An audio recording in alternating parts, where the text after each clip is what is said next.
¿Qué tal? Bienvenida, bienvenido a esta nueva etapa de mi podcast, Lo dijo mi paciente.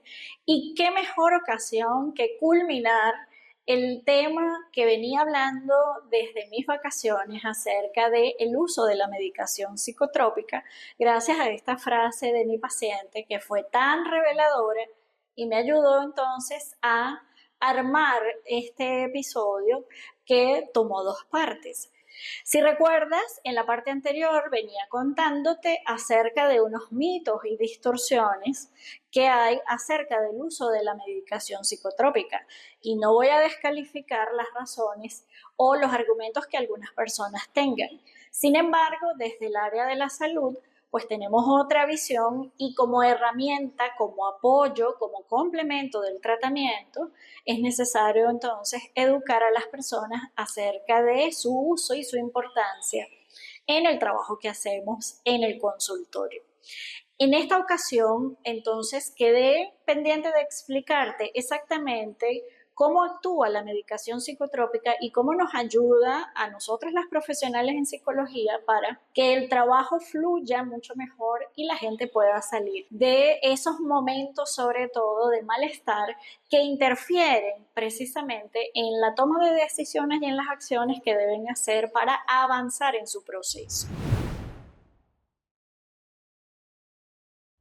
Cuando nosotros recurrimos al uso de la medicación psicotrópica, básicamente en psicología la mayoría de los casos tienen que ver con algún tipo de trastorno de ansiedad o de depresión, que se puede presentar en diferentes niveles de gravedad. Para ello utilizamos herramientas como los cuestionarios, como la lista de síntomas o indicadores y por supuesto la entrevista clínica. Y una vez que determinamos que la persona debería estar consumiendo o haría falta incorporar el tratamiento psicofarmacológico, se le explica entonces a la persona. ¿En qué casos realmente nosotros tenemos que considerar como una prioridad referir a psiquiatría? Y aquí tengo que hacer la salvedad de que no es que a nosotras nos guste mandar a medicar, pero sí tengo que reconocer que a partir del confinamiento obligado del 2020, pues se ha incrementado tanto el nivel de malestar, los casos se han agravado tanto que nunca había tenido que mandar a tanta gente a medicar.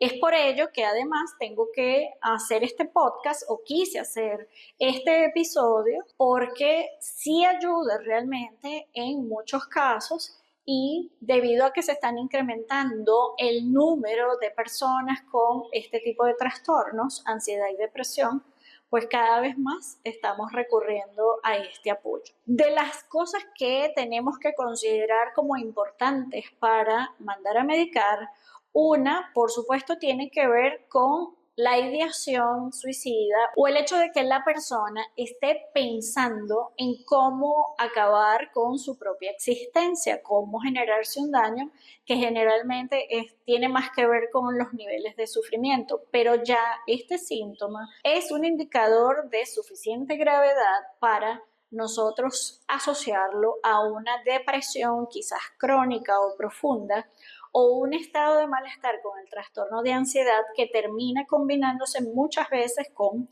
ansiedad, porque estos dos trastornos suelen ir de la mano, ¿sí? Primero aparece uno y después aparece el otro.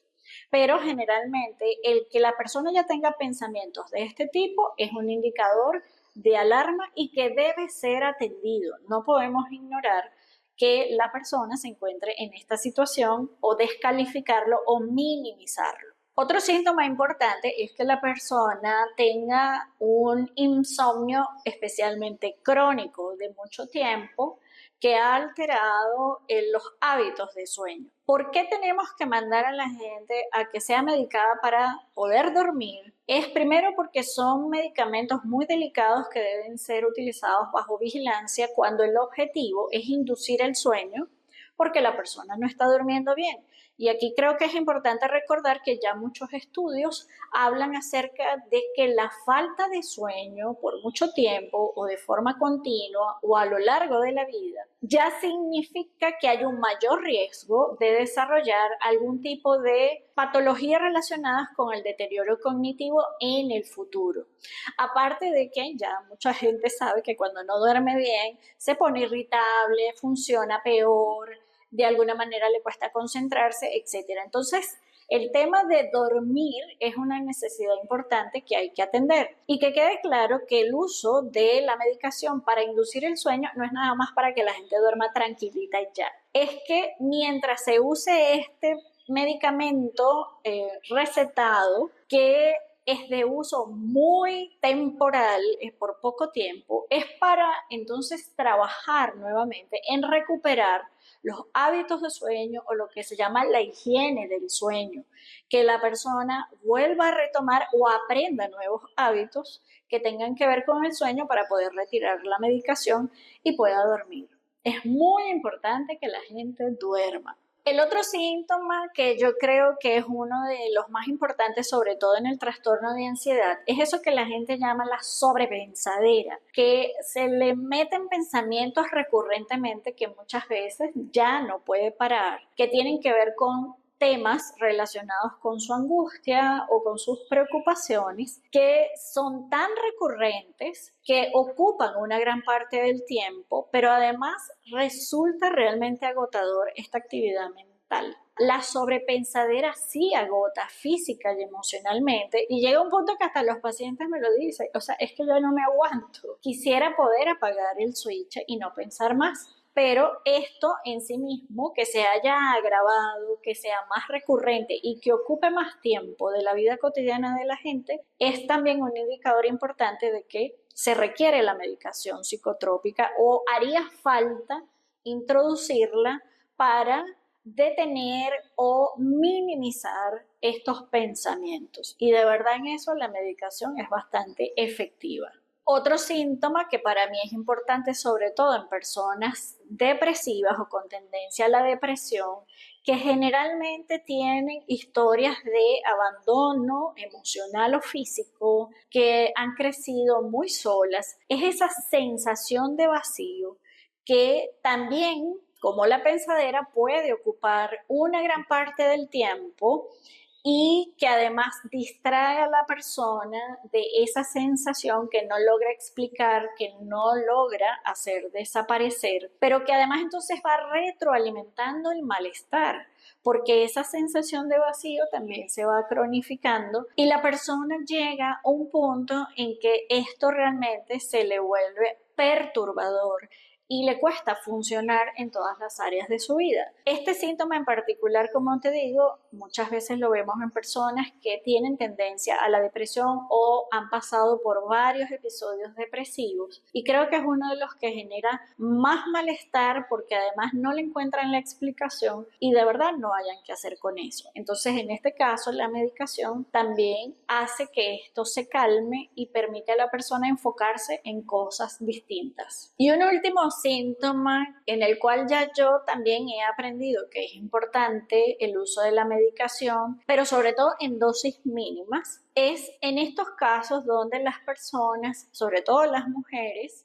lamentablemente tienen una dificultad para tomar decisiones que tienen que ver con romper vínculos o terminar una relación de pareja que es tóxica, que es disfuncional, inclusive puede tener elementos de violencia, sobre todo violencia psicológica. ¿Y qué es lo que pasa? ¿Por qué hay que utilizarlo? Porque cuando se está en tratamiento ya llega un punto, después que se ha probado todo, después que las personas de verdad hacen su trabajo, que han probado todas las estrategias, que han avanzado en otras áreas, pero se le dificulta tomar una decisión de esta magnitud por miedo, por culpa, porque de alguna manera siente que no va a ser capaz, que no va a poder con lo que viene, por lo que implica además terminar una relación de pareja. Entonces se entra como en una especie de atascamiento donde la gente empieza a dar vueltas sobre lo mismo y no logra terminar de avanzar y tomar la decisión tan importante de cambiar cambiar de estatus en relación a la pareja y volver a ser una persona sola, soltera, que debe avanzar con su vida cuando ya está completamente convencido de que debe terminar la relación. Pues bien, utilizando estas dosis mínimas, porque además muchas veces este tipo de pacientes tienen una historia de episodios depresivos que pueden ser muy leves pero muy prolongados en el tiempo, definitivamente van viendo cómo su voluntad, vamos a llamarlo así, se ve mermada y les cuesta ejecutar la decisión de, en este caso, separarse de la pareja. Pues lo que me ha funcionado, entendiendo ya que hay un miedo mucho más profundo y que tiene que ver con una especie de debilitamiento de la fuerza de voluntad para atreverse a hacer algo tan importante, es que con dosis mínimas ellas puedan definitivamente tomar la decisión y a partir de allí es como si, bueno, se despegaran del suelo. De allí el por qué vino esta frase. Gracias a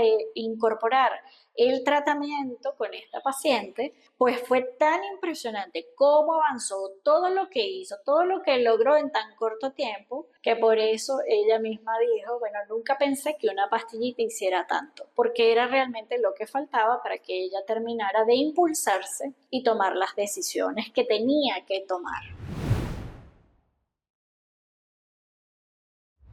Ahora, ¿qué es lo que hace exactamente la medicación? Es la gran pregunta y cómo funciona. Básicamente, si recuerdas tus estudios en bachillerato de biología acerca de la actividad del cerebro y cómo se comunican las neuronas, hay una parte eléctrica y hay una parte química en ese funcionamiento neuronal. Es en la parte química, en la comunicación que se da entre una neurona y otra, que se puede lograr la estabilización de esas sustancias químicas que intervienen en la sinapsis para generar el cambio. Debes también haber escuchado mencionar famosos neurotransmisores como la dopamina, la serotonina, la acetilcolina. Bueno, todas esas sustancias son químicas en el cerebro y los medicamentos pueden sustituir, pueden complementar si hace falta, si hay que incorporar más cantidad.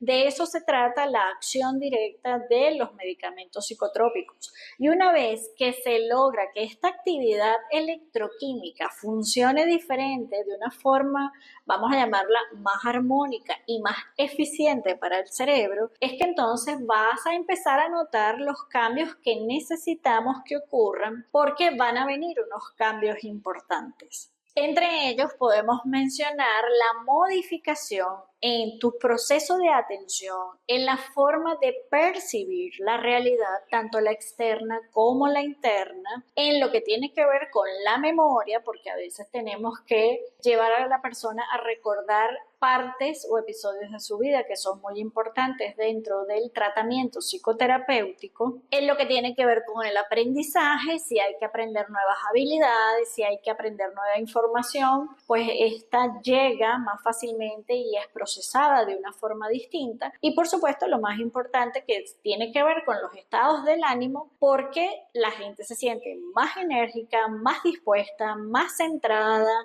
más aterrada a la realidad y por lo tanto la forma como va a analizar, cómo va a tomar las decisiones, cómo va a entender las dinámicas que está viviendo en todas sus relaciones, también cambian y por supuesto se vuelven mucho más objetivas y por lo tanto a partir de allí entonces se pueden tomar nuevas acciones o nuevas maneras de actuar ante la situación y el hecho de que haya más energía es lo que permite la acción concreta que se necesita que la gente haga para generar sus propios cambios.